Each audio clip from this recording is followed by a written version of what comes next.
The Boeing 737 is one of the most popular passenger jets in the world. Around the globe, the plane has carried more than 12 billion passengers. It's the backbone of the aviation industry.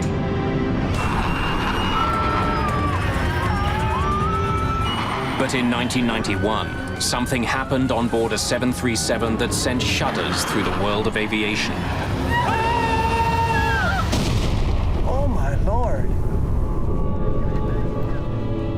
A deadly crash has investigators scrambling. There was a time when I had doubts that we'd be able to solve it. It was like he was tracking a serial killer. The hunt for answers will take 10 long and grueling years.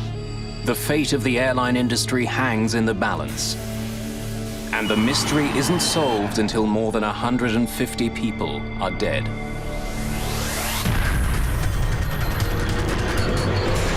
At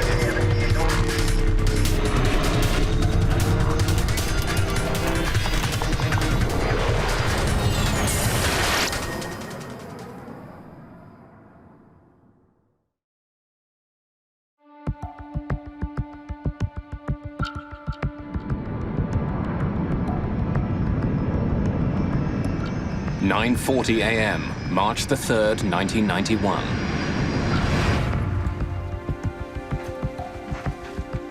After a short 17-minute trip from Denver, United Airlines Flight 585 is on final approach into Colorado Springs.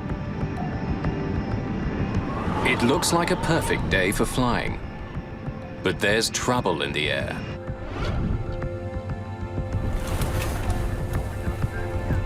Nice looking day. Hard to believe the skies are unfriendly. There's been heavy turbulence during the flight, and violent gusts of wind are forecast over Colorado Springs. Never driven to Colorado Springs and not gotten sick? At the controls is 52-year-old Captain Harold Green, a pilot with 20 years' experience and a sterling reputation. Green's co-pilot is Patricia Eidson. At 42, she's one of the first female flight officers in United's history. Flight attendants, prepare for landing.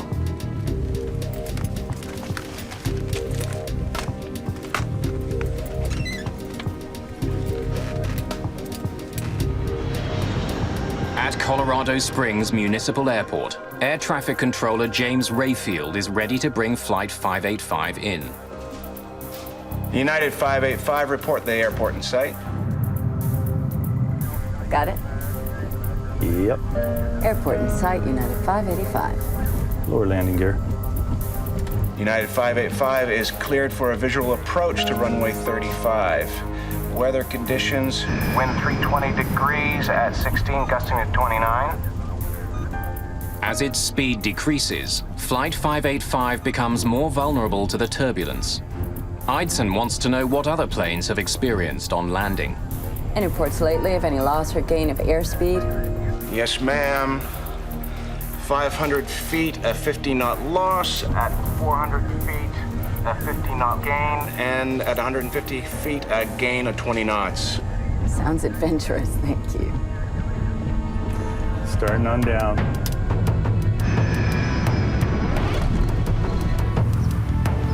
Less than 3 kilometers from the airport, retired policeman Harold Darnell is on his way to a local flea market.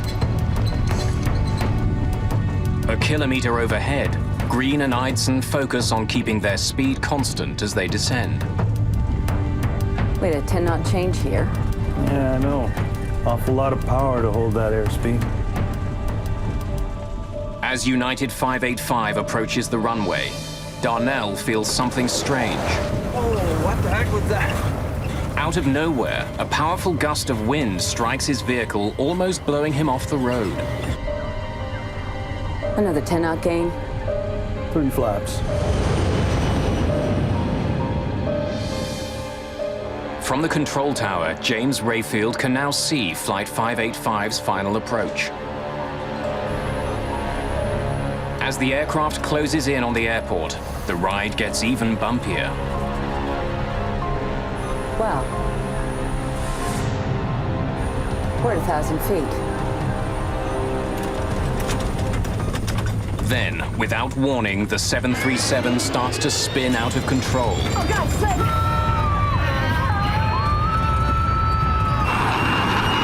15 flaps! 15!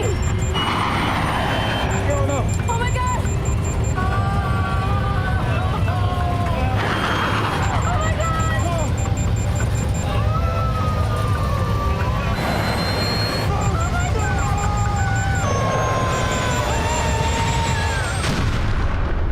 Oh my Lord.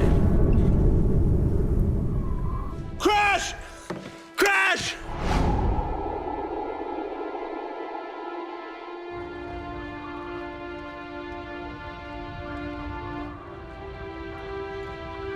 Rescue workers arrive within minutes, but there's almost no sign of the 737. The shattered remains of the 38-ton jet lie buried in a fire-blackened impact crater. The plane didn't skate or bounce, you know, like when a plane comes in normally and lands. It just nosed right in, and where it hits, where it stayed. And I came down here, and this is when I saw all of the, it was horrible. There are no survivors. All 20 passengers and 5 crew members are killed instantly by the high-speed impact and exploding jet fuel. In 10 violent seconds, Colorado Springs has become the site of one of the most mysterious air crashes in aviation history.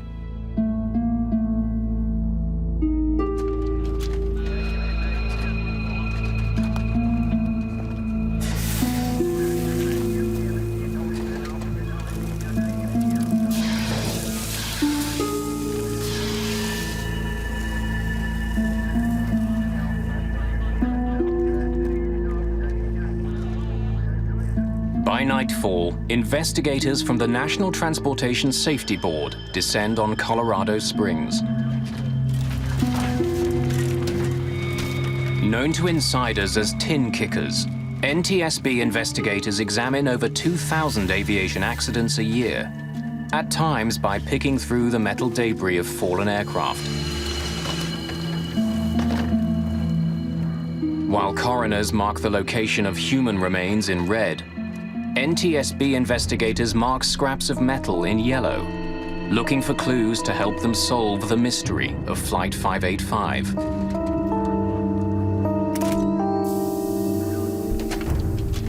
Like investigating a mass murder, it's a tough job walking onto a crash site.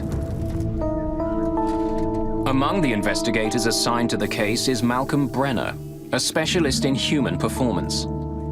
His job will be to find out if the crash was caused by pilot error. The area was cordoned off by police, and there were Salvation Army trucks. I got a cup of coffee, a cup of hot chocolate or something, and I thanked them for it, and they said, "No, no, thank you." And they had this look in their eyes like, "My God, you have to go into this site." Clues to the fate of United 585 lie mangled in a deep black hole. The fuselage is crushed like an accordion in the impact crater. The rest of the plane is in pieces spread over an area smaller than a football field. There was a lot of fire damage. There'd been a fire afterwards, and it was all contained in a relatively small area, which just initial impression, it can be a sign that the airplane was intact. If there was a midair explosion or something came off the airplane, you'd expect that to be a much larger site. My first sense that it was going to take some time to investigate the accident was the damage that we saw in the parts. When they're burnt and broken, the process always takes longer. But with their work just beginning, members of the NTSB have no clue that the case of United 585 will become the longest crash investigation in aviation history.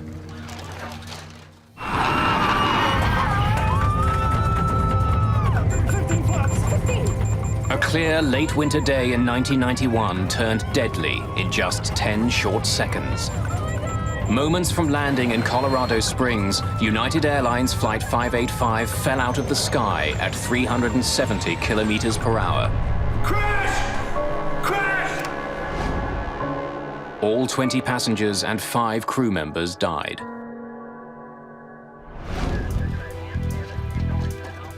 The National Transportation Safety Board begins a painstaking investigation into the crash.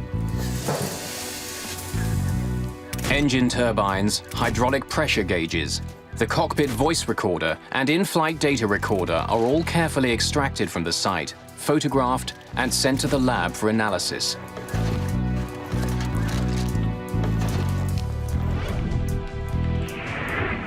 An important first step in the investigation is the analysis of the cockpit voice recorder.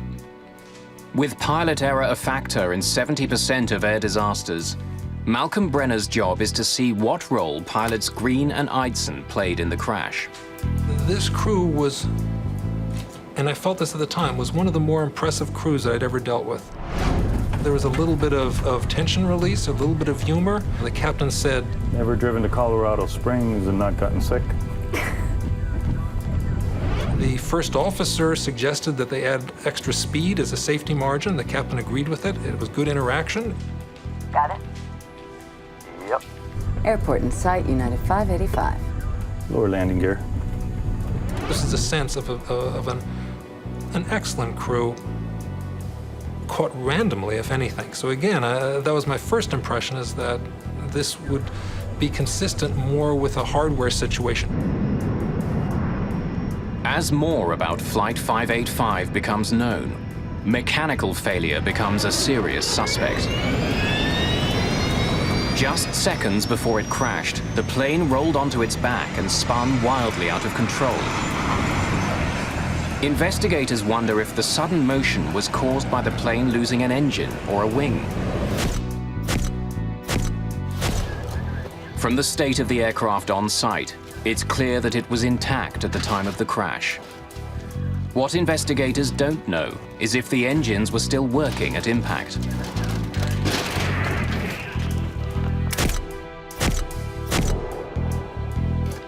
Technicians examine the engine turbines. They discover dirt has been drawn deeply into every crevice. These blades were clearly spinning and sucking in air at the time of impact. The engines may have been running, but technicians aren't sure how well. The plane's hydraulic pressure dials are destroyed, their glass covers broken. The indicator needles have been snapped off by the force of the impact, but even these ravaged dials tell a tale. 15 flaps! 15! On close inspection, investigators find a critical mark. At the moment of impact, a dent was made on the faceplate by the jarred indicator needle. It proves that when United 585 crashed, its engines were running normally.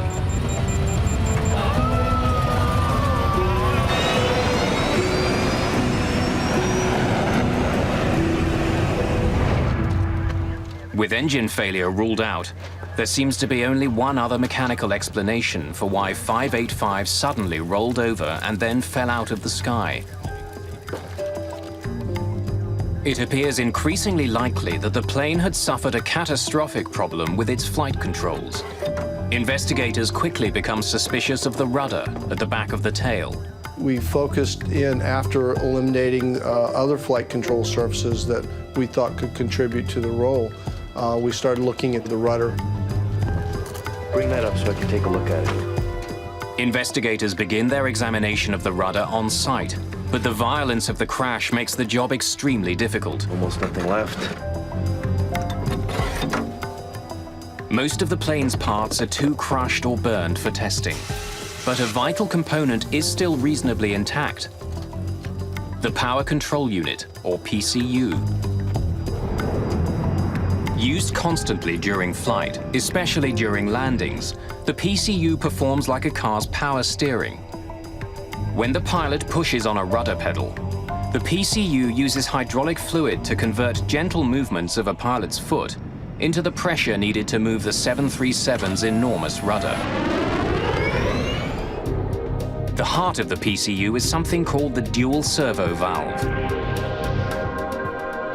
Shaped like a soda can, it has two slides which glide past one another, directing the flow of pressurized hydraulic fluid that moves the rudder.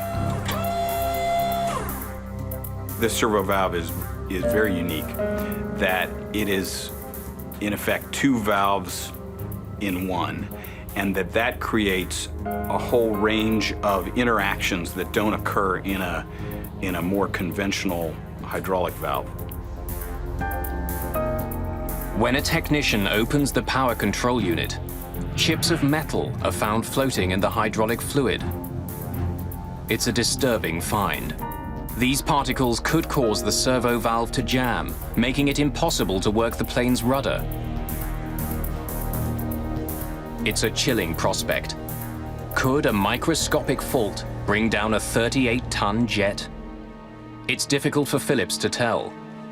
While more intact than much of the wreck, the PCU and dual servo valve are both damaged. The airplane crashed and burnt in a pretty confined area, and there was a lot of damage to the flight control components and the things we were testing and needed to test and look at. The more damaged the components are, the harder it is to take measurements and do functional testing. To test what he does have, Phillips travels to California, to the labs of Parker Hannifin, where the rudder control unit is made.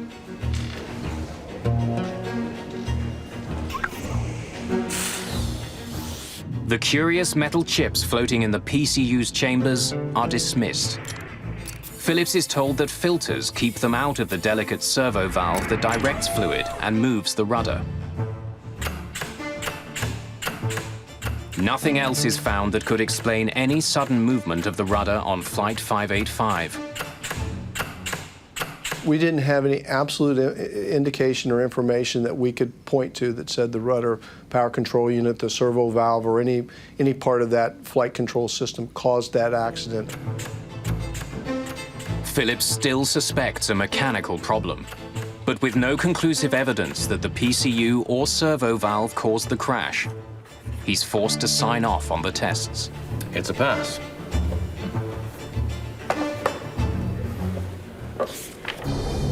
With Phillips at a dead end, only bad mountain weather remains as a primary suspect. An expert on weather-related aviation accidents, Greg Salatolo is trying to determine if heavy winds on the day of the crash were a factor. There is a history of events where there have been airplane accidents attributed to mountain waves or rotors. In 1966, a BOAC 707 near Mount Fuji disintegrated in a mountain wave and rotor. High winds crashing over mountain peaks leave so-called wind rotors in the lee side.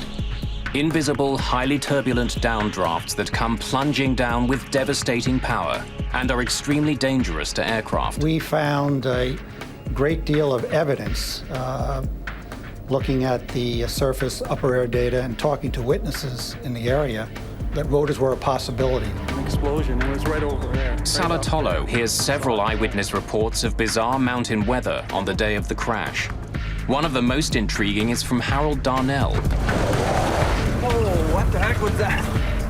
whose truck was struck by a powerful gust of wind just moments before 585 crashed.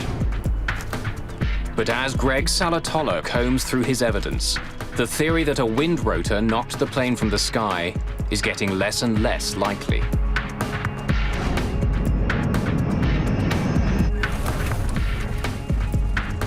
Nice looking day. Hard to believe the skies are unfriendly. Wind rotors are areas of extremely low barometric pressure. So if Flight 585 did pass through one, its altimeter reading would have spiked as the plane was blown suddenly upwards. There was no evidence that we saw that on the flight data recorder of 585. What the flight recorder did show was a fast and deadly drop in altitude as the plane fell to Earth.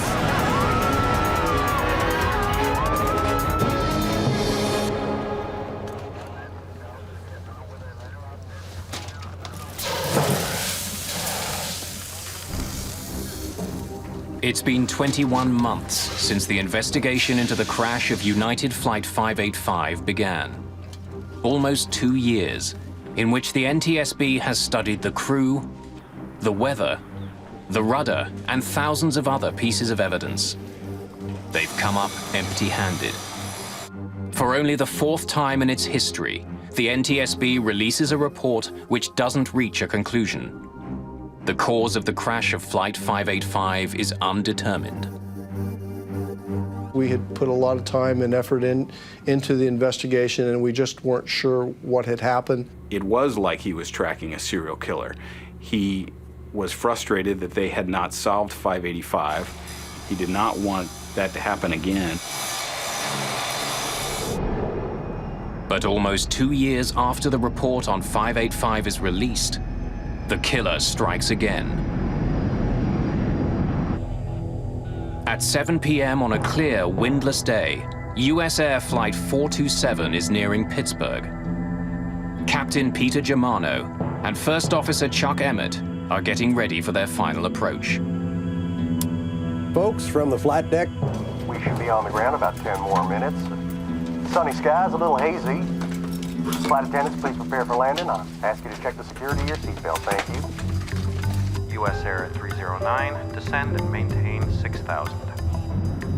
As they close in on the airport, the pilots are on the lookout for another flight about 10 kilometers ahead of them. Looking for the traffic. Turning 100, US Air 427. I see the jet stream. As they pass through the turbulence left behind by the other flight, their jet suddenly and alarmingly rolls left. Hold on, hold on. Hold on, shoot! Nothing the pilots do seems to have any effect.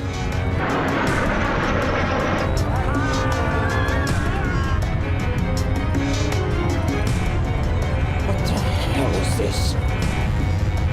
What the? Go! Shoot!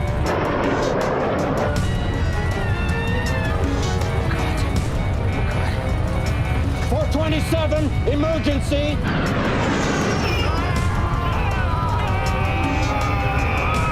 Oh, shoot. Oh! Oh, God! Oh, God, no!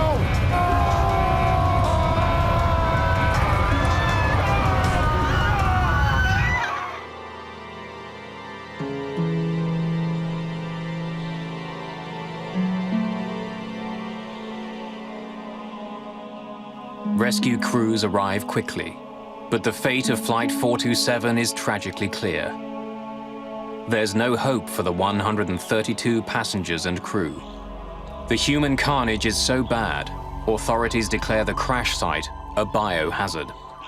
US Air 427 accident was the first US accident where biohazard suits were used, and it made it more difficult. They were uncomfortable, they were hot, and to this day, when I put on a pair of rubber gloves, for any reason, I'm instantly transformed back to the site in Pittsburgh. Captain John Cox, a 737 pilot and a flight systems specialist with the Airline Pilots Association, is asked to join the team investigating the crash of Flight 427. As coroners attempt to collect human remains, NTSB lead investigator Tom Houter already knows his hunt for clues will be long and painstaking. When we first arrived at the crash site, well, first of all, there was no aircraft there. There were only bits and pieces of the airplane. It wasn't really recognizable as an airplane. With the help of eyewitnesses, information from the flight data recorder and the cockpit voice recorder, investigators begin to quickly see some striking similarities between 427 and the unsolved case of United 585. In fact, they seem to be mirror images of each other. On final approach, United 585 rolls right, while US Air 427 rolls to the left. Oh, God, flip! Hang on. Both crews are caught by surprise, and after just a few terrifying seconds, both aircraft plummet straight into the ground. Certainly the whole team was aware of the previous accident with United 585 in Colorado Springs. We try to keep that in the back of our minds and take a look at this one as to what it presents to us. As the investigation continues, the list of similarities grows. 427's engines were also attached and functioning at the time of impact. But for all the similarities, there's one important difference. Unlike United 585, as US Air 427 approached Pittsburgh, weather conditions were dead calm. Folks from the flight deck, we should be on the ground about 10 more minutes. Sunny skies, a little hazy. Taking a look at the flight data recorder information, the aircraft's approaching Pittsburgh. It's an extremely smooth night. There's just no turbulence at all. The pilots are relaxed. They're talking about the landing. Flight attendants, please prepare for landing. Ask you to check the security of your seatbelts. Thank you. As he did in the case of United 585, Greg Phillips will once again lead the investigation into the mechanical aspects of the crash. Almost immediately, he makes a promising discovery. Miraculously, much of US Air 427's tail and rudder appear intact.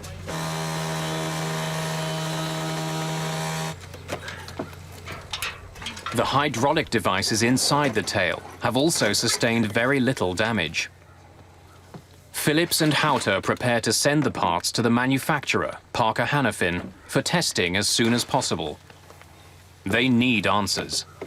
Pressure on the NTSB to solve the accident is growing quickly. Not only are the crashes of flights 585 and 427 disturbingly similar, both of them involve the same kind of airplane, a Boeing 737. But with serious questions being raised about the plane's safety, billions of dollars, and perhaps the airline industry itself, are at risk. We couldn't live with the fact as investigators of having 2 unsolved 737 accidents. The airplane is in too much use, too wide a use around the world. It carries too many people every day. Unsolved was not an acceptable answer. If 427 was an undetermined accident, we could not find the cause of this accident, there was a great chance that if there was a third accident with the 737 fleet under similar circumstances, that the 737 fleet would have been grounded. Careful with it. The investigation into the crash of Flight 427 may be the most important in the history of the NTSB. But it won't be easy. Answers are still years away. In just 3 years, 2 Boeing 737s have crashed in the United States with no survivors. Site United 585. In both cases, the planes were moments from landing. Flight attendants, please prepare for landing. And in both cases, the planes were under full power, but the pilots were unable to control their jets.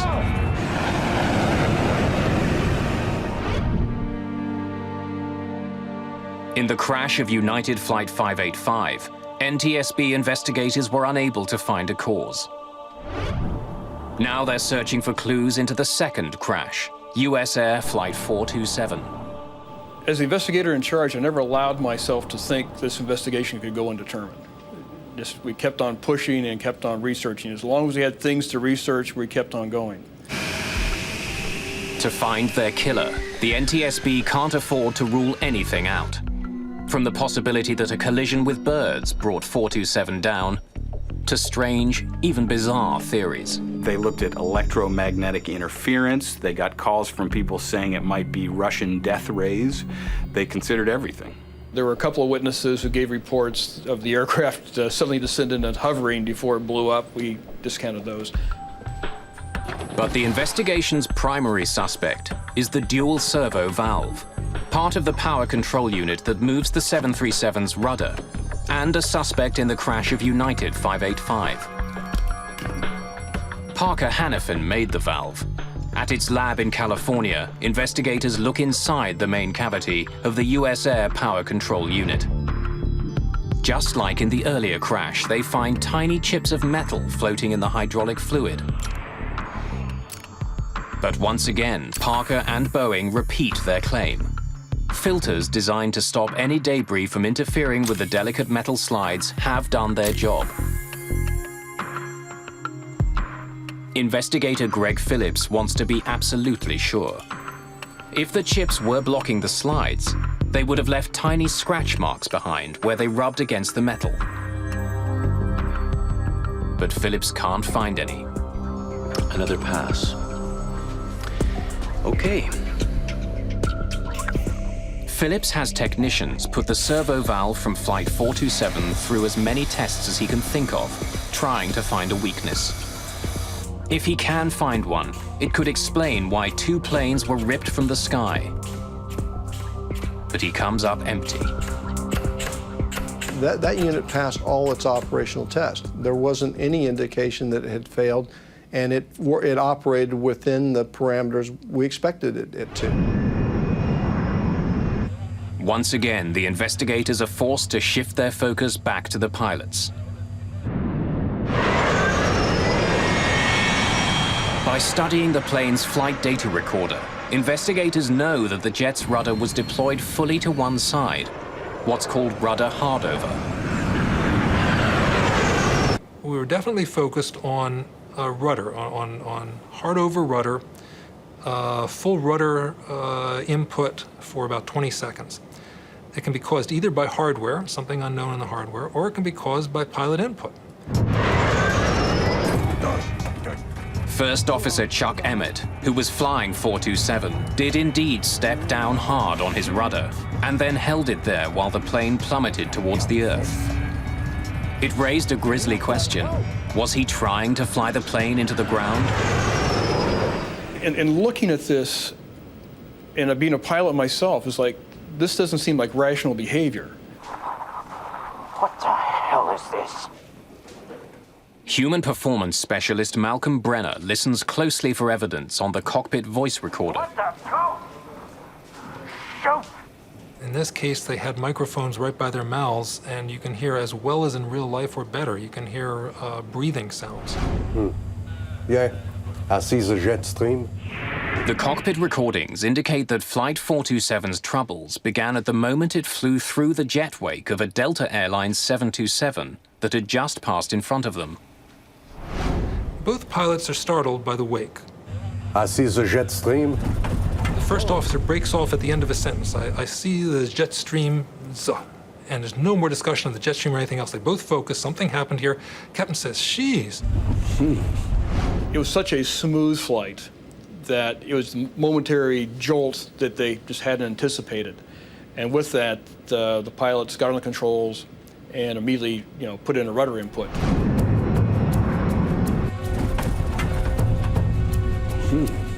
The cockpit recorder even records the thumping sound of the jet stream turbulence as 427 flies through it. As Flight 427 encounters the turbulence, Brenner hears something unusual. First Officer Emmett begins to grunt.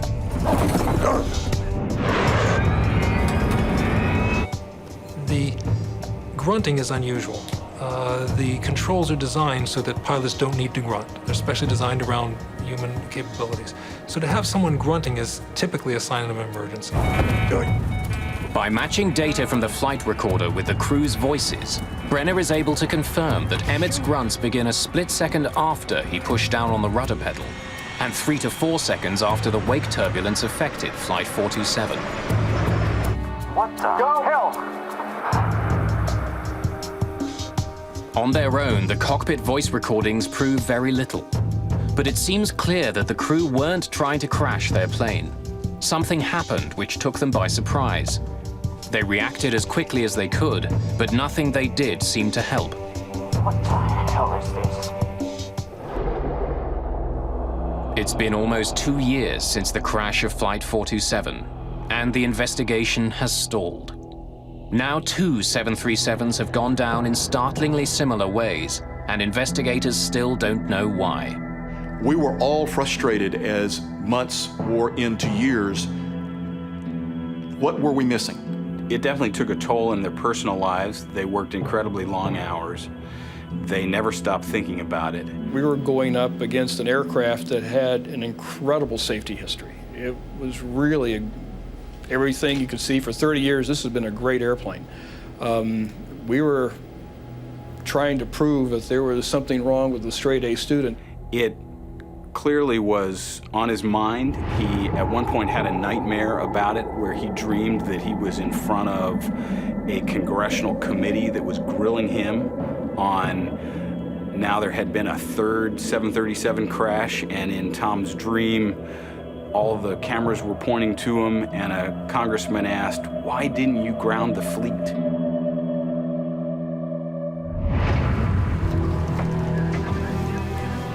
Unsure of where to look next, and with the trail of evidence getting colder, investigators need a break in the case, and fast.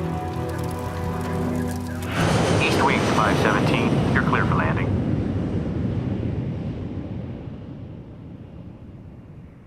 On June the 9th, 1996, they finally get the break they've been looking for. Captain Brian Bishop is on final approach to Richmond, Virginia, when, without warning, his east wind jet rolls sharply to the right.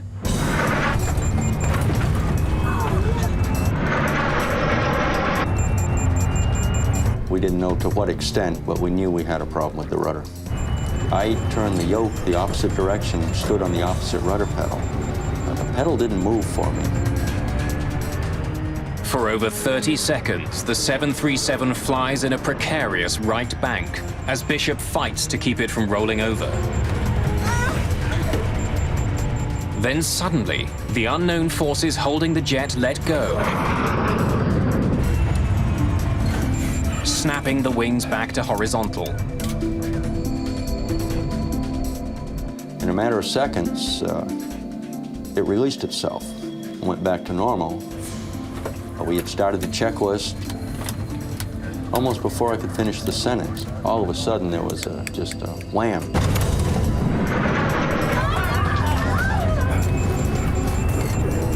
For a second time, the 737 is pushed onto its side.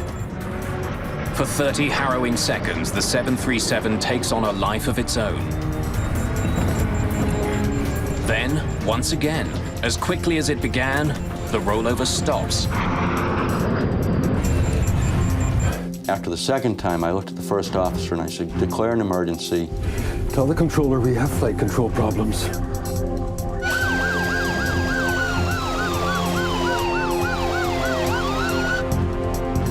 As they slow down to land, the risks increase. If a third rollover occurs, they won't have enough airspeed to recover.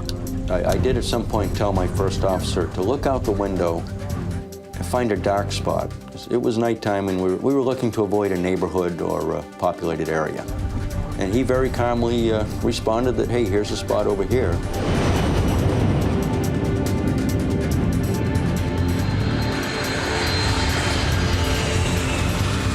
But there is no third rollover. Bishop brings Flight 517 in high and fast and lands safely. Taxiing in is when I realized my legs were shaking. We got the aircraft to the gate, and I did pick up the PA to make an announcement to try to explain what had just happened to these people. And on picking up their microphone, I realized there was nothing I could say to make this any better. And probably for the first time in a long time, I was at a loss of words. So I simply put the microphone down and let it go at that. But Bishop won't remain speechless for long. By the next day, the investigation team has arrived in Richmond. Flight data recorded it was undamaged, an airplane undamaged. We launched to the scene. The airplane literally didn't move, stayed at its location in the airport until we got down there. There were a lot of FAA, a lot of NTSB, and they all wanted to talk to us very badly. It gave the NTSB a tremendous break because suddenly they had a 737 that had had a rudder incident that was intact, and they had a pilot who was alive and who could talk about it. I think they were much happier to have the airplane than me. I think the airplane probably gave them more to research than I ever could. NTSB investigators quickly determined that what happened on board Eastwind Flight 517 is alarmingly similar to events on Flights 427 and 585. If they can discover why Bishop's 737 rolled over, they may be able to crack 2 mysterious and fatal accidents. And when we said, well, what happened? They said, there was something wrong with the rudder pedal. The pedal wouldn't go down. I was standing on the rudder pedal and I couldn't get it to go down. My God. With Bishop's first-person testimony, investigators immediately zero in on Eastwind's rudder controls. The power control unit is removed, inspected, and then tested again and again. To the frustration of everyone, the unit performs perfectly. We tested that aircraft as is. It was intact. We went through it completely. We did flight tests with it, and it passed all tests. After a 5-year hunt for clues, a third mysterious rudder event on a 737, and a live pilot as a witness, Tom Houter still lacks the evidence he needs to crack his case. He decides to push his chief suspect, Flight 427's rudder controls, a little harder.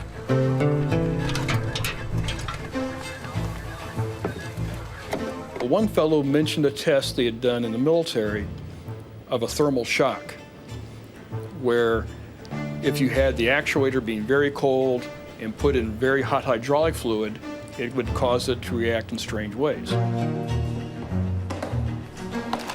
So we put together a thermal shock test, and this test was extreme to say the least. On August the 26th, 1996, in Valencia, California, NTSB investigators gather to watch the torture test of US Air 427's PCU.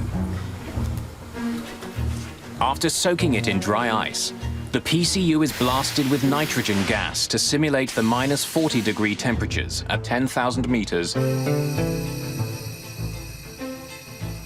Then it's quickly injected with superheated hydraulic fluid and given the command to start working. As we were standing there listening to the actuator move left and right, it stopped. And it was not commanded to stop. It just jammed. Stopped working completely. Take a look. Systems investigator Greg Phillips now asks that the valve be taken apart and scanned for scratches. They find none. Look at that. Doesn't leave a trace. It's a crucial breakthrough to solving an almost perfect crime. Not only have they proven that the valve which controls the rudders can jam, no evidence is left behind. Tom Houter and his team have now found that a small hydraulic valve that controls the rudder of the world's most popular commercial jetliner can jam in the right circumstances.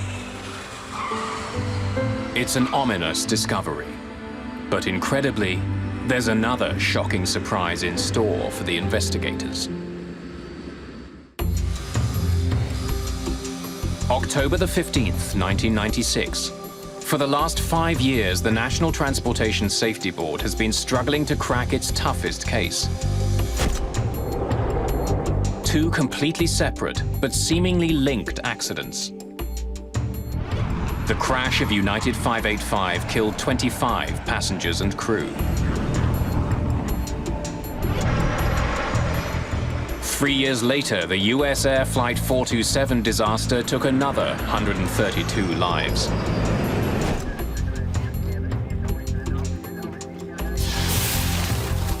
Now, after examining hundreds of clues, investigators have made a surprising discovery. A new test has revealed that under the right circumstances, the hydraulic valve that moves the 737's rudder can jam. It just jammed. But the surprises aren't over. The most important breakthrough came when a Boeing engineer, examining the data from that test, discovered some numbers that indicated the valve at that point had actually reversed. Whoa. It's a stunning revelation. Not only can the servo valve jam, but it can then function in reverse. It means that any time a pilot tries to correct a rollover by pushing on the rudder might turn in the opposite direction, causing a fatal accident. And the reversal is like driving your car. You turn to the right, it goes left. You're not going to figure out this failure mode until you go off the road. And in these cases, that's the pilots were faced with, something so unusual that they didn't understand what was happening. What the hell is this? They had evidence now that the valve was unique, that the valve not only could jam, but would reverse. 427, emergency! That would explain why the first officer, Chuck Emmett, would keep his foot on the rudder pedal, because he's thinking, why isn't the plane going right? And he's feeling the plane go to the left. To the very end, Chuck Emmett pushes hard, hoping his rudder will help him pull out of his deadly spiral. Tragically, he has no way of knowing that he's steering the aircraft straight into the ground. Ever driven to Colorado Springs and not gotten sick?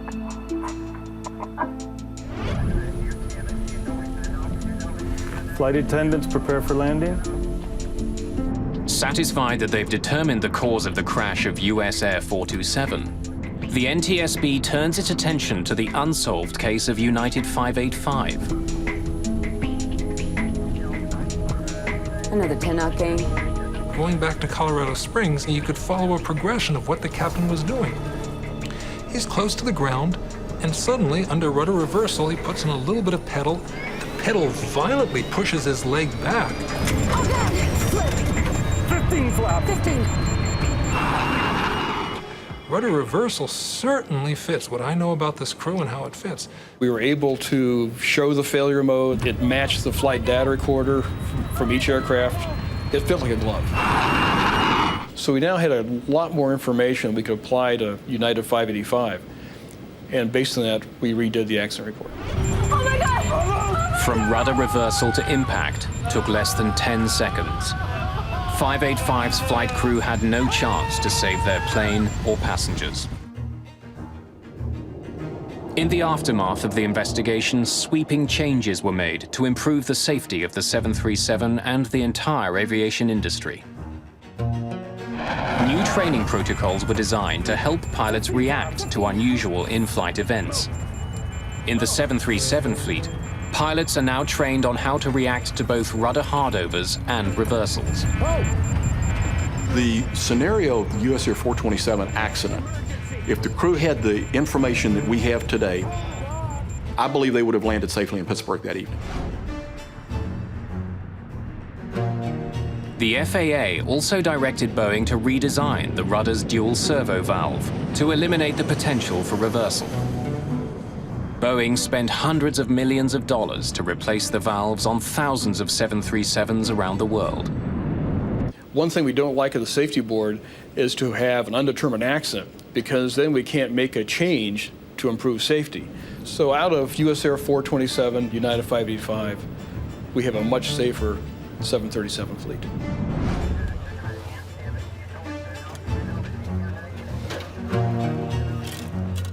It took NTSB tin kickers 10 years to solve the mysterious crashes of flights 585 and 427, the longest investigation in aviation history. There are still some people in aviation who don't think the NTSB got it right. But I became convinced after talking to many people, pilots, engineers, people at Boeing, and spending a lot of time with the investigators, that they did get it right. Since the replacement of the 737 servo valves, there hasn't been a similar crash of the most popular, most profitable plane in the world.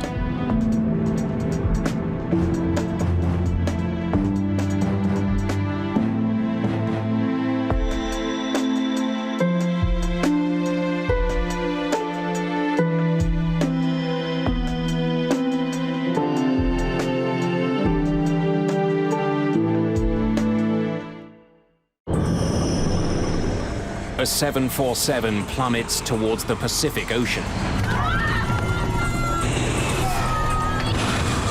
People just popped up like popcorn.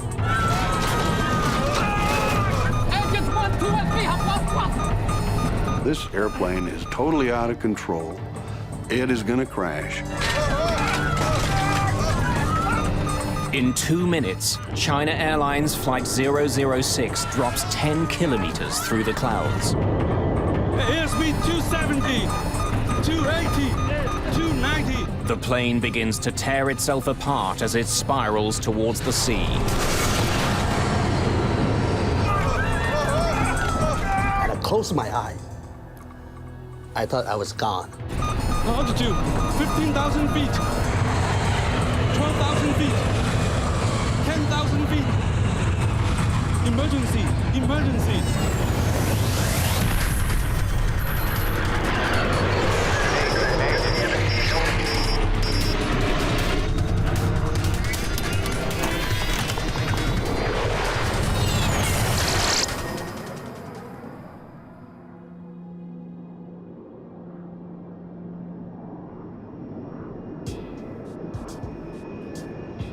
February the 19th, 1985.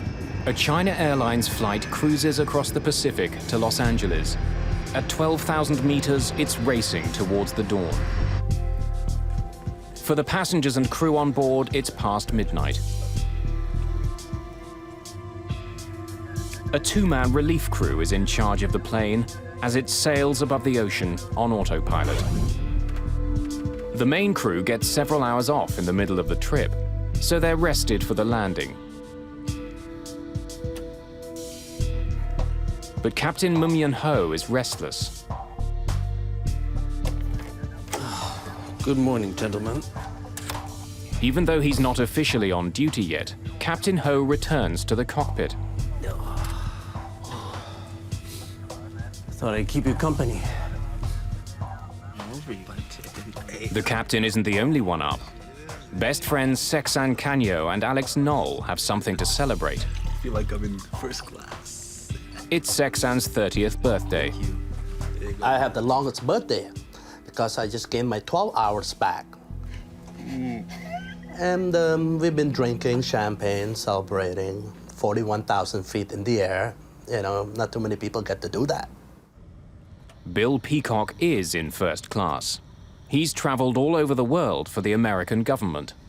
There was nothing special. It was a routine commercial flight. I had a very nice first-class seat, sat there and read some books, went to sleep.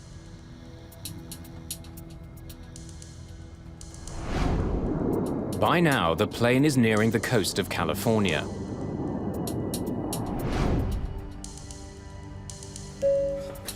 Good morning, ladies and gentlemen. We will shortly be serving you breakfast. For those of you who wish to adjust your watches, the local time in Los Angeles is now 7 a.m.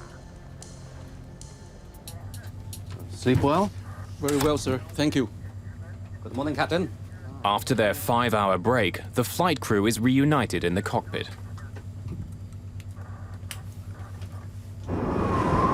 Soon after, the plane runs into some stiff winds. Ladies and gentlemen, this is your captain speaking. We're experiencing some light air turbulence. Please fasten your seatbelt. The autopilot is set to keep the plane flying at 470 kilometers an hour. But with the wind blowing hard, it's increasingly difficult to maintain the speed. For the crew, the bumpy ride suddenly gets more worrying. Engine 4 is giving us weak thrust. There's a problem with one of the engines. The flight engineer throttles up the engine, but it doesn't respond. We're losing speed. Back in economy, Seksan Kanyo has also noticed something. You notice the light in that wing isn't flashing anymore. So what? I thought there was some light blinking at the tip of the wing. Looked like a cone. But when I look back this time, I didn't see no cone. Oh, the light in that wing's still flashing. I think you had a few, buddy. Have a seat. In the cockpit, the strange situation suddenly gets much worse. Engine 4 flamed out. The fourth engine stops working completely. Take a look at engine out procedures. Work out a 3-engine cruise altitude. The problem with the fourth engine isn't a complete surprise. At the pre-flight briefing, Captain Ho was told that a repair crew had worked on engine 4 before the flight. Perhaps the engine still wasn't working properly. We had a snag advisor on engine 4 before we took off. Yes, sir. Maybe that's it. Without the fourth engine, the plane continues to slow down. Airspeed 240. Call Oakland Center and request a lower altitude. Oakland Center. Dynasty 006, requesting new altitude. Dynasty 006, stand by.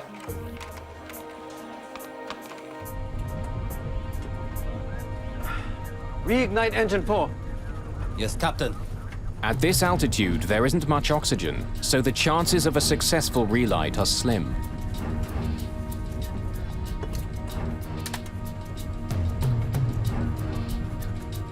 No response, Captain. As the crew try to restart their engine, their plane slowly begins to roll to the right. Dynasty 006, you're cleared to flight 240. We're banking right, Captain. Airspeed 230. As the plane continues to turn and slow down, it's in danger of stalling. Altitude hold off. Nose down. Hoping to increase his speed, Captain Ho tries pushing the plane's nose down. Nothing the crew does seems to help. Their jet is banking more and more steeply. Dynasty Flight 006, Oakland Center, how do you hear me? Airspeed 220. We're banking right, Captain. I'm disengaging autopilot.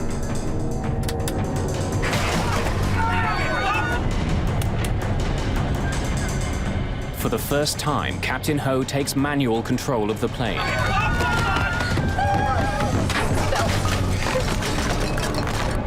He struggles with the controls, but the plane has veered into thick cloud, and he can't see the horizon as he tries to keep his jet level.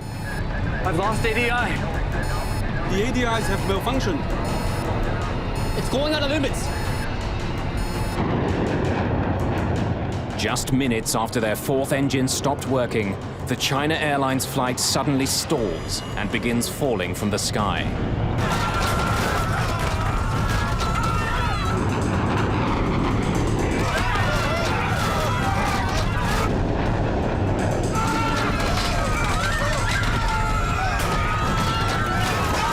People just popped up like popcorn, hitting the cabin, and all the tray was flying. Hot tea, pots, noodles, and all the luggage in the compartment were hitting people. You could hear rivets popping. It sounded like bullets were hitting the outside of the aircraft, which, you know, we're out in the middle of the ocean. Nobody's shooting at us. At that time, we didn't know we were going to live or die. China Airlines Flight 006 is out of control and hurtling towards the ocean.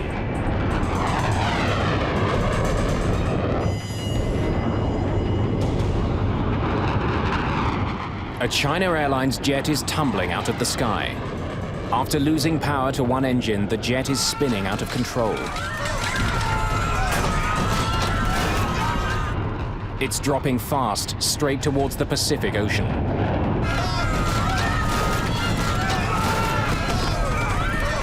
You can see the stewardesses, all these people who didn't have their seatbelt on, they were flying.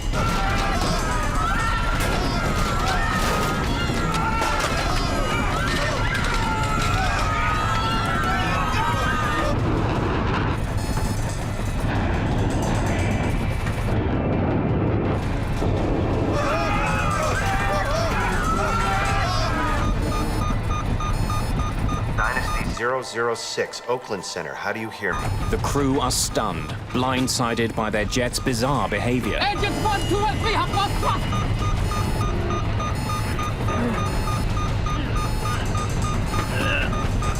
response, Captain!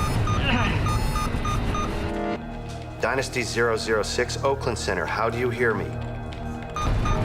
Airspeed 270, 280, Dynasty 006, Oakland Center, how do you hear me? Struggling against the plane's wild motion, the flight engineer tries again to restart his fourth engine.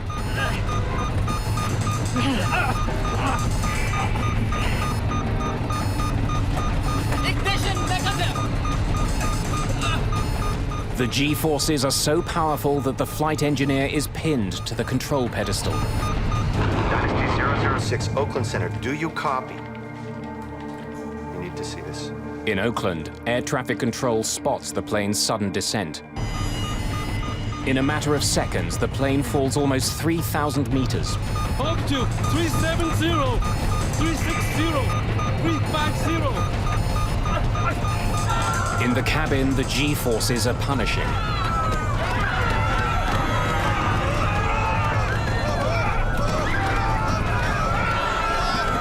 I closed my eye. I thought I was gone. I thought the plane just blew up in the midair. The plane is about to exceed its maximum speed. Approaching VMO. Tumbling madly through the clouds, the 747 finally starts to pull out of its nosedive. As the plane rights itself, the G-forces change direction. The passengers are pressed to the floor, feeling 5 times their normal weight. I remember looking over at this dignified, older Chinese gentleman who was sitting across the aisle from me. And his face was being contorted like this, like he was lying on his side in a wax museum in a fire. I mean, his face was just all contorted. As the crew struggles to regain control of the plane, it begins to slow down. Airspeed 180 knots and falling. Dynasty 006, Oakland Center, how do you read me? Airspeed 140 knots and falling. The jet is still dropping, but not as fast. This could be the crew's chance to regain control. I knew we were really in trouble because G-forces, instead of being horizontal, started moving around to the vertical. So we were being pushed down into our seats instead of sideways. As their speed continues to fall, the flight engineer reaches desperately for the engine throttles. Airspeed 80 knots and falling. But the engines don't respond. No response. The engines are flamed out. After tumbling 3,000 meters in 30 seconds, the jumbo jet plunges again into another free fall.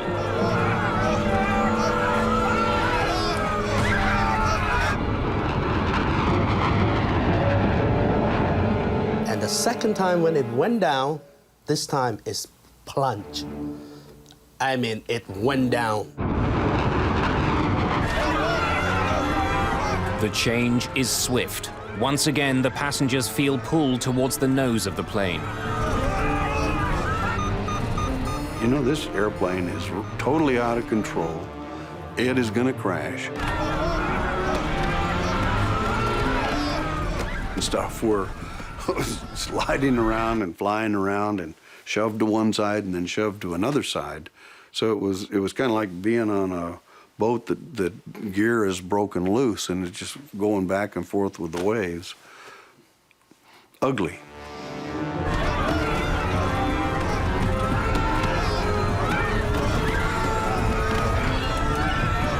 My stomach was up to my throat. You smell people urinating in their pants. I really made peace with the Lord. And I said, to myself, I said, I've really had a wonderful life. If this is the end, I'm ready to do it. Altitude 250. Airspeed 290. As the plane spins towards the ocean, the airspeed increases rapidly.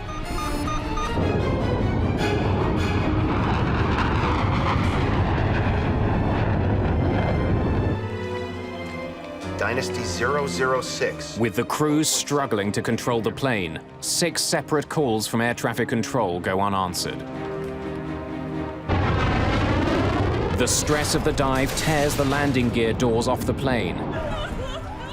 In less than a minute, the plane drops 6 kilometers. He said, "I love you, man." I told him, "I love you, man." And we said goodbye to our wife. And he said something about his belonging. He gave all his belonging to his wife. And that's when we just start pushing our chair back together. Altitude, 15,000 feet. With no visible horizon line, Captain Ho doesn't know which way is up. We pass PMO. Without a reference, he can't stop the plane from spinning. Emergency! Emergency!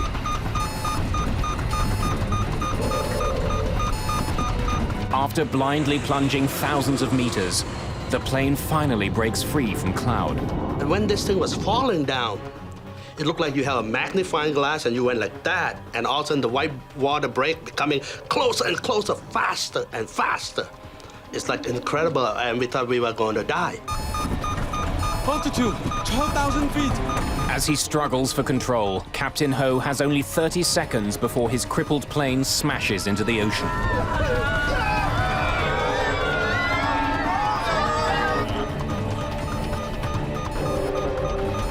I can see the horizon. Altitude, 10,000 feet.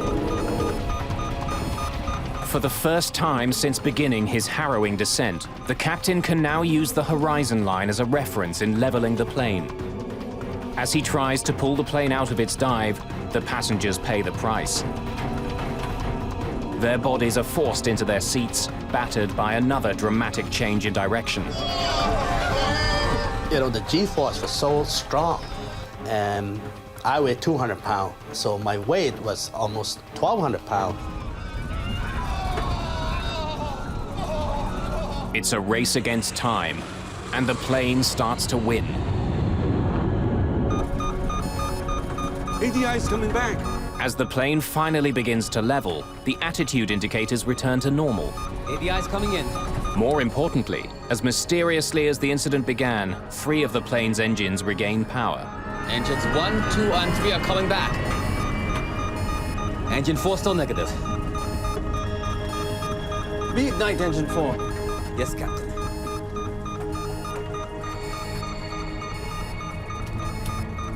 Once again, the flight engineer tries to reignite the 4th engine. But this time... Engine 4 reigniting. For the first time in minutes, the plane is flying under control. They saved the airplane. They pulled the airplane out of this acrobatic maneuver at an altitude of 9,500 feet.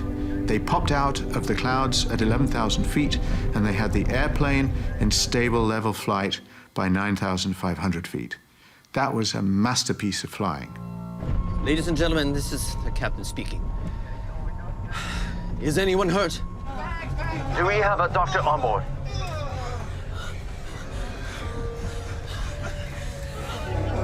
There's a gentleman sitting behind me, all splattered with blood from hitting the compartment. So we kept flying, and next thing I knew that the whole plane was quiet, real quiet. Nobody talked very much. If they talk, we're whispering, because we don't know, we still don't know we're gonna live or die. Dynasty 006 fell off my screen, but she's back now. A new controller, Brian Campbell, has taken over control of Dynasty 006. Dynasty 006, Oakland Center, do you hear me?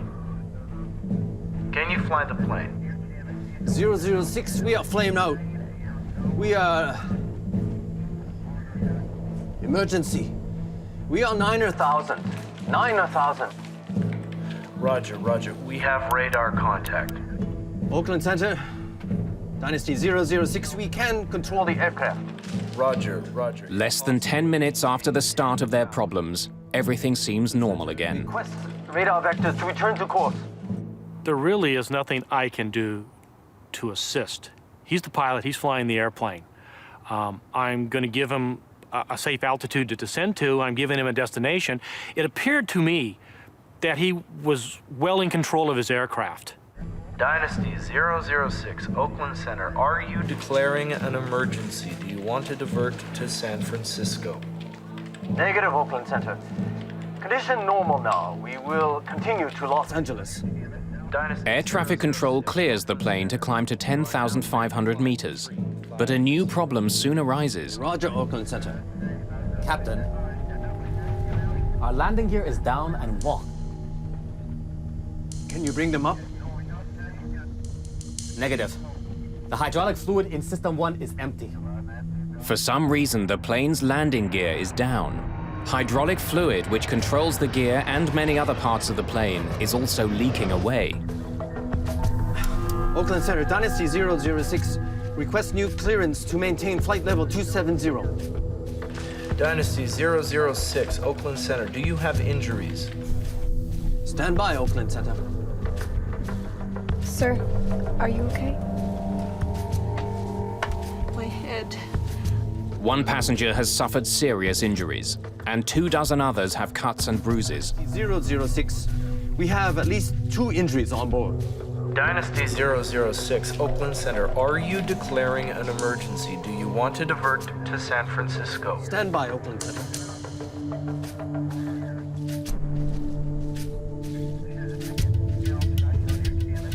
Oakland Center, Dynasty 006. We're declaring an emergency. We request a direct route To San Francisco. Well, they cleared all the other airplanes out of the way. They gave him clear runway, so nobody was waiting. Didn't have to wait for anybody else. He went straight in for a landing. Dynasty 006, Oakland Center. You are now cleared. You are free to descend at pilot's discretion. Captain Ho not only has injuries on board, the plane itself has been severely damaged. His rear elevators, which help control the altitude of the plane, don't seem to be working. Without them, landing his jet safely will be extremely difficult. The problem is, it's a very big airplane and it responds very, very slowly, and you just might not do it before you run out of air. You might hit the ocean. What you need is a very cool head. Captain Ho must now land using varying amounts of engine thrust. After pulling the plane out of its terrifying dive, if he makes one mistake, Flight 006 could still end in disaster.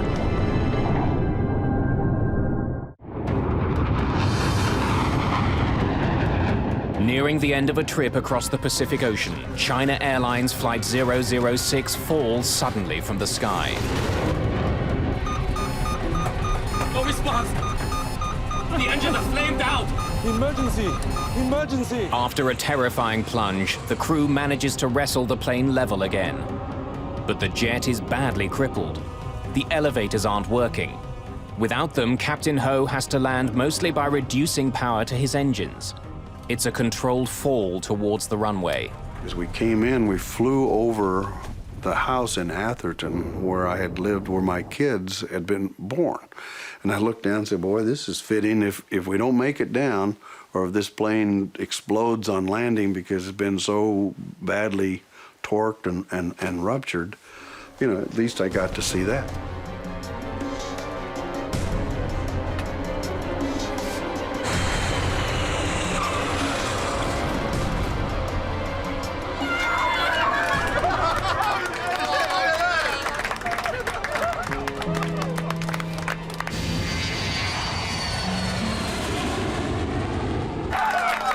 He made one of the best landings I've ever seen. I mean, it was just perfect touchdown. Ladies and gentlemen, this is Captain Ho speaking. Wishing you a safe journey. I hope you enjoyed our uneventful flight. Thank you for flying China Airlines. I thought he was a hero. He saved our life. I mean, how can we fell we don't know how far we fell at that time. And we thought he was a hero and everything was fine.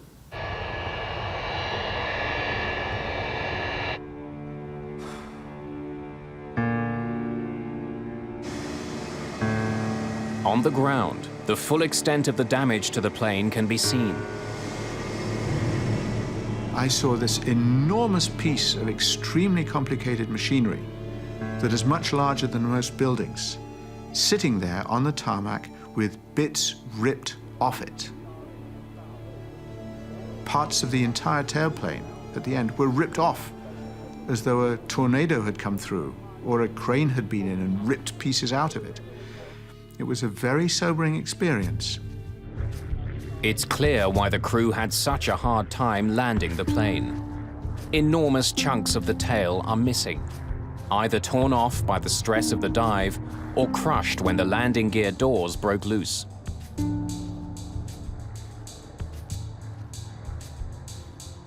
If the damage had been much more severe, the crew wouldn't have been able to regain control of their jet. 24 passengers have minor injuries. Only one requires hospitalization, but is soon released. A near disaster was avoided. But what had gone wrong in the first place? The National Transportation Safety Board arrived that very day and launched their investigation. The cockpit voice recorder is sent to Washington, but it's designed to tape over itself every 30 minutes. None of what happened in the cockpit during the terrifying plunge from the sky remains. Without a cockpit voice recorder, we had to reconstruct what the crew said and how they interpreted things and what was going on in the cockpit to the best of our abilities with the other data that was available to us. A record of the plane's instrument activity during the flight has been captured by the flight data recorder. But again, the team runs into a problem. The flight data recorder experienced unprecedented stress during the dive. There were electrical interruptions too, which caused gaps in the recording. The FDR information will have to be recovered using painstaking techniques of reconstruction. It's a frustrating start to the investigation. Investigators begin with what they do have. Passengers and crew report that just before the failure of the jet's fourth engine, the plane flew through unexpected turbulence. Had this caused the engine to fail?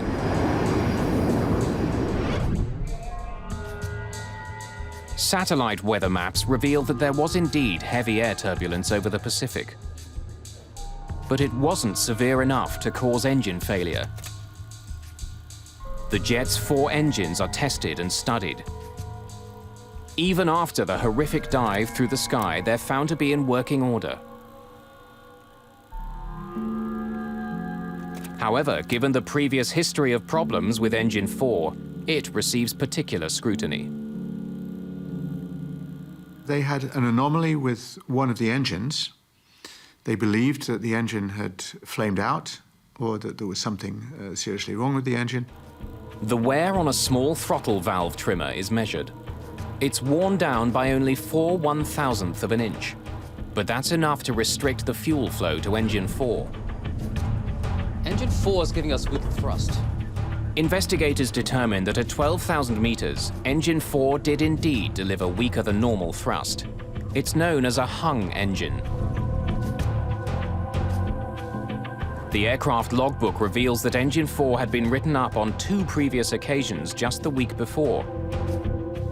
Perhaps the engine wasn't properly fixed, which led to the China Airlines mishap. The NTSB decided to dig deeper into the history of maintenance on Engine 4. We had a snag advisor on Engine 4 before we took off. Yes, sir. Maybe that's it. But after weeks of investigation, the NTSB concludes that the engine didn't need to be replaced. All the repairs were done according to the book. A faulty engine was not the cause of the accident. And even with the loss of one engine, the plane shouldn't have been in immediate danger. Engine 4 flamed out. A 747 is designed to fly on only 3 engines. The loss of thrust on a 4-engine airplane is a minor event. It's an event, you have to take care of it, but the airplane is easily retrimmed and the airplane will fly on 3 engines with no difficulty. We're banking right, Captain. Airspeed 230. The airplane is perfectly capable of flying. It's not as efficient because it's got this big, round, drag-producing device out there, not producing any thrust. But given that it's not going to get quite so many miles per gallon, otherwise it's perfectly flyable. Take a look at engine out procedures. Work out a 3-engine cruise altitude. Yes, Captain. There are standard procedures to follow in the case of an engine failure, but the crew of the China Airlines flight hadn't followed them. They tried to reignite the engine immediately instead of descending. Reignite engine 4. Yes, Captain.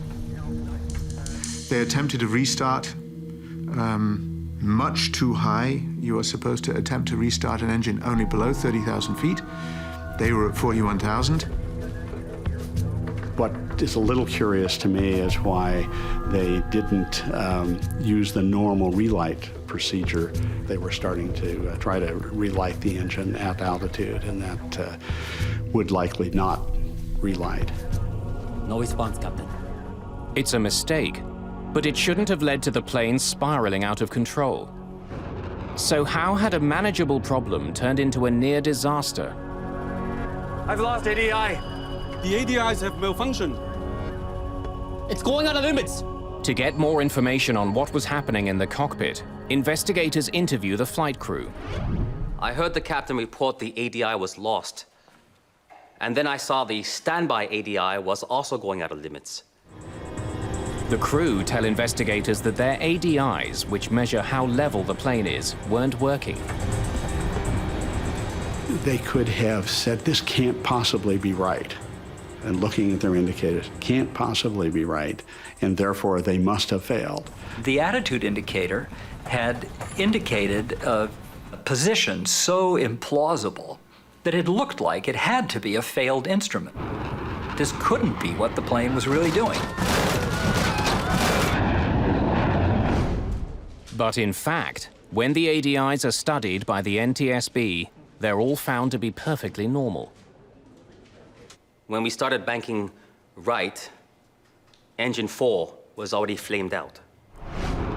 We started to descend faster, and engines 1, 2, and 3 also failed. Engines 1, 2, and 3 have lost thrust. NTSB investigators are even more confused when the crew tells them that all of their engines had failed. No response, Captain. With the exception of engine 4, the flight data recorder indicates that the other 3 engines were working the entire flight. Ignition negative. If the engines had all failed, there would have been a host of other problems, such as cabin depressurization, but that didn't happen. Engines 1, 2, and 3 are coming back. Finally, when we descended lower in altitude, 1, 2, and 3 came back, and we were able to reignite engine number 4. Engine 4 reignited. At the end of the dive, the crew had the plane under full power. It was a remarkable recovery. But to investigators, it's a puzzle. The story the crew is telling doesn't match up with the evidence they've uncovered.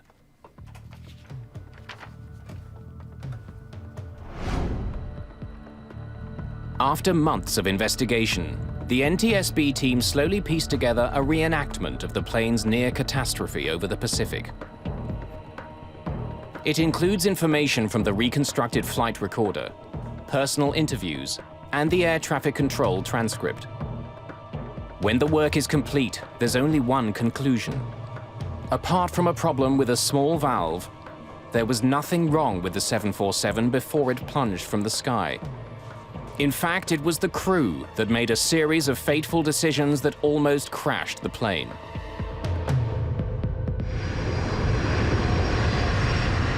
Just after 10 o'clock Pacific time, engine 4 starts to lose thrust.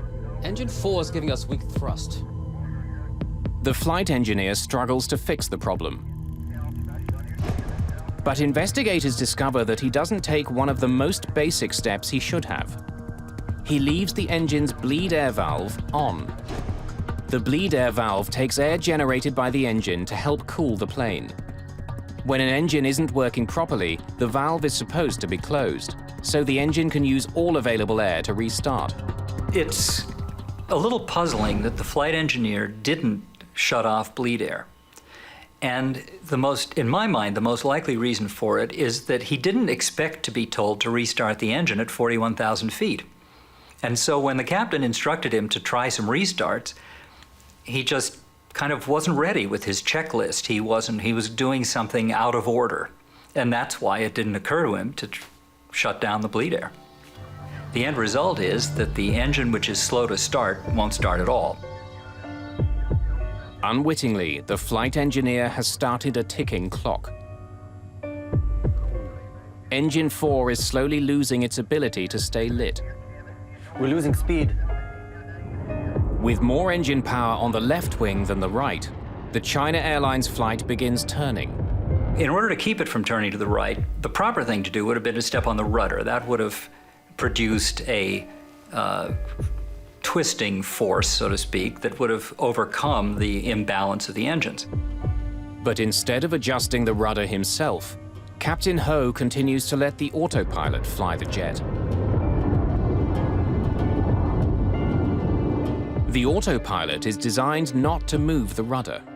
The autopilot can adjust the ailerons and spoilers on the plane's wings, but these flaps aren't strong enough to overcome the imbalance that the plane is experiencing.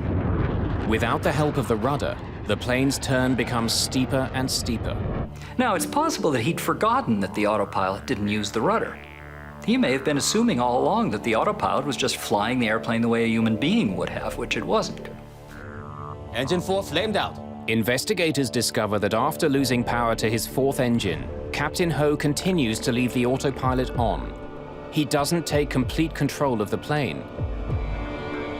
He doesn't adjust the plane's rudder with his left foot. Airspeed 240.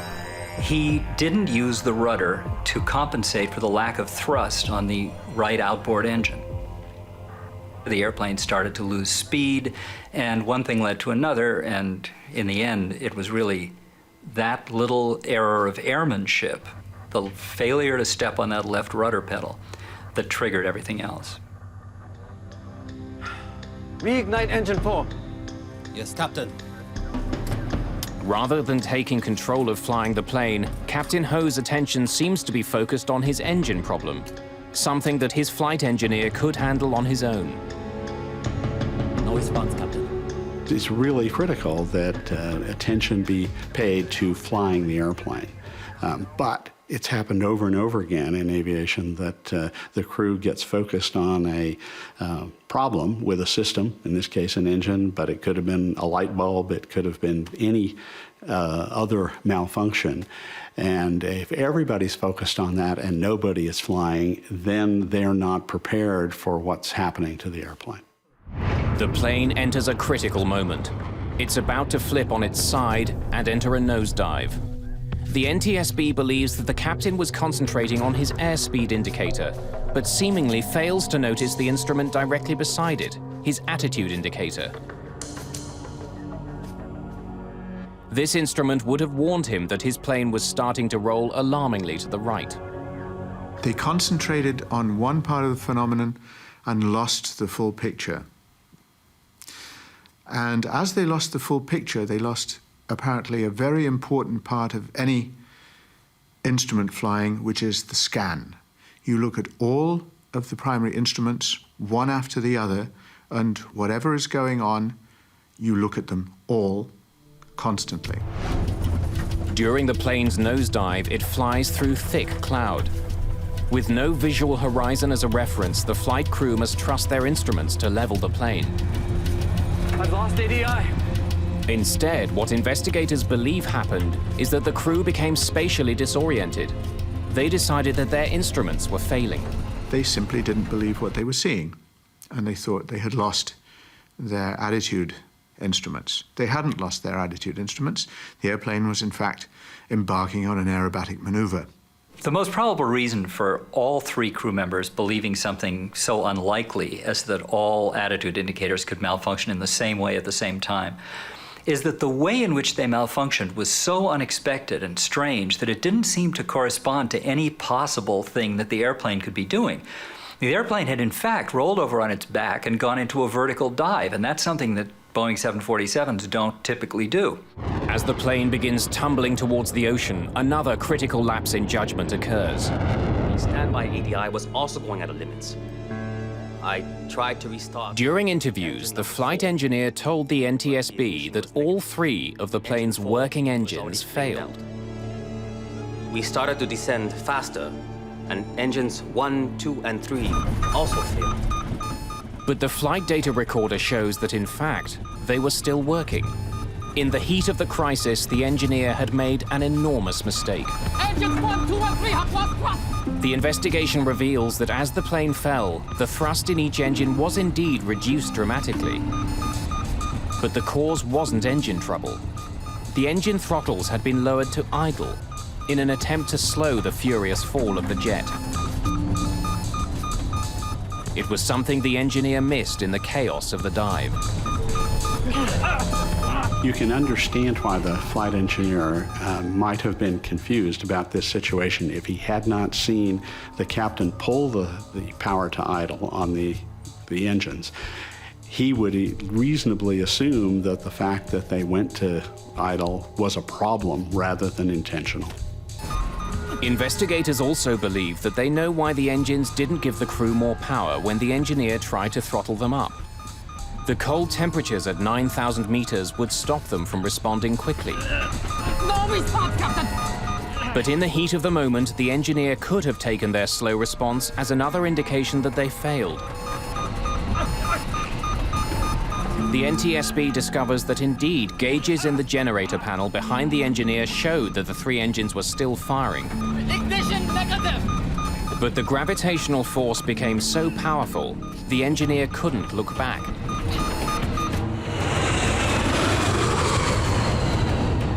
After months of painstaking recreation, the NTSB investigators believe they understand what happened inside the cockpit of China Airlines Flight 006. But what they don't understand is why. The crew's medical records are examined. Was there something wrong with the captain that might explain the bizarre behavior? Nothing turns up. You know, that wasn't just the 3 stooges who, won a trip on a 747 or something. It was a trained crew, highly experienced, thousands of hours. How could an experienced crew make so many fundamental mistakes? The investigators find the answers in the hours before the incident. What they uncover is a potential danger that affects pilots around the world.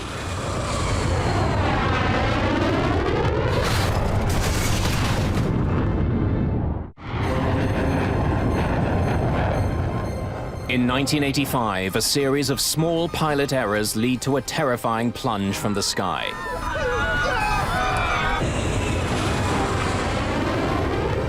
Spinning wildly out of control, a China Airlines flight tumbled 10 kilometers towards the Pacific Ocean. By the time the crew regained control, the plane was badly damaged. Amazingly, everyone on board survived. Investigators have uncovered a series of mistakes which nearly led to the death of everyone on board China Airlines Flight 006. But how could an experienced, well-trained and healthy crew make so many mistakes? The NTSB team decides to examine all of the factors affecting human behavior, including a new field of research.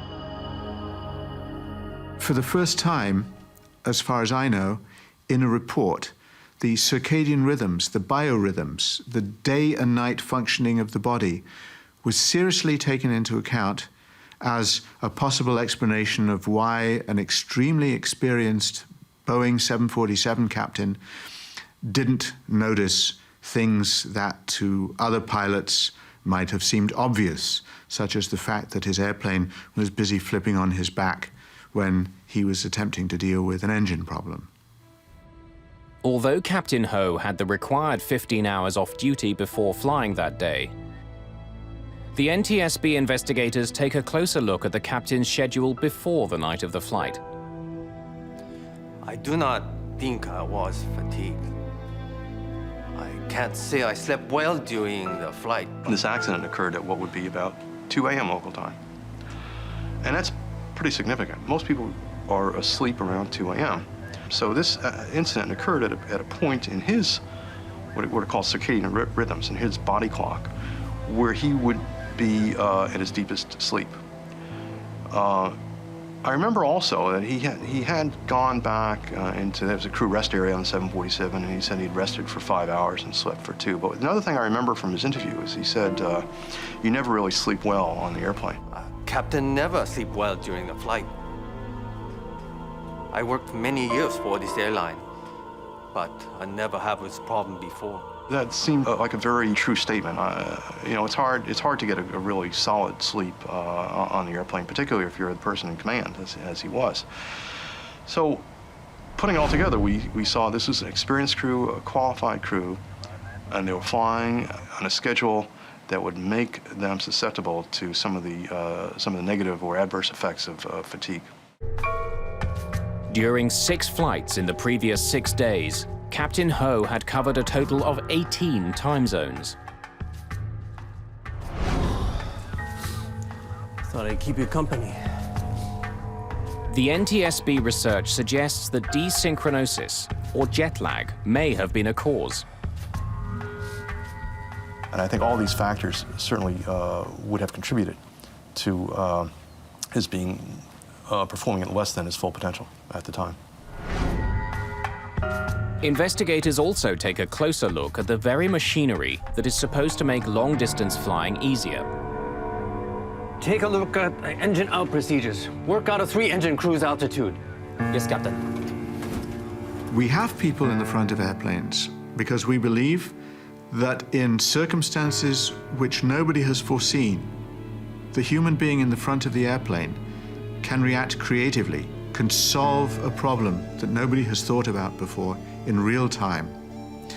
And automation can't solve problems that nobody has thought about before in real time in quite the same way.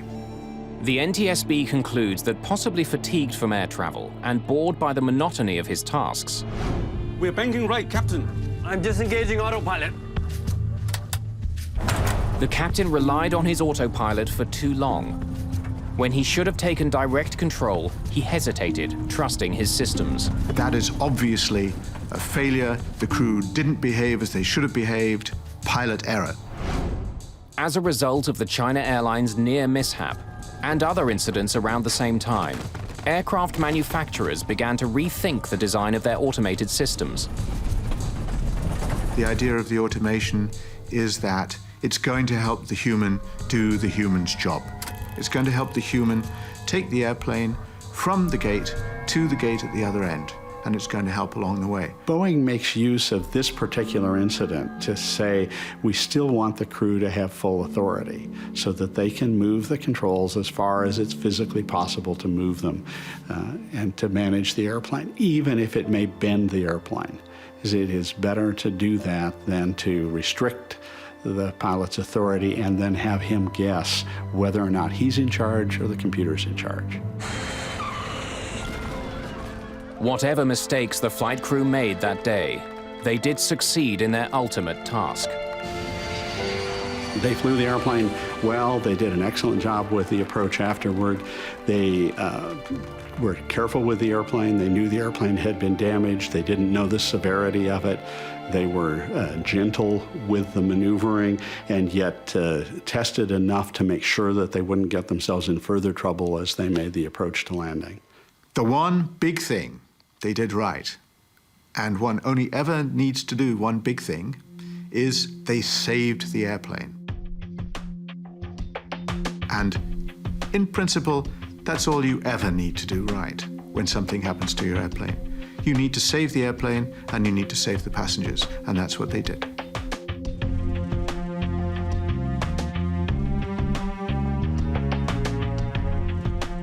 How can you forget something like that? That I survived through that. So it's hard for me to forget that I was lucky and it wasn't my time yet. The pilot saved our lives. He got us into it, but he got us out of it. And perhaps there was one other hero that day, the Boeing 747 itself. It was put through maneuvers and stresses that far outweighed its known limits. And yet, despite it all, the aircraft survived and landed safely.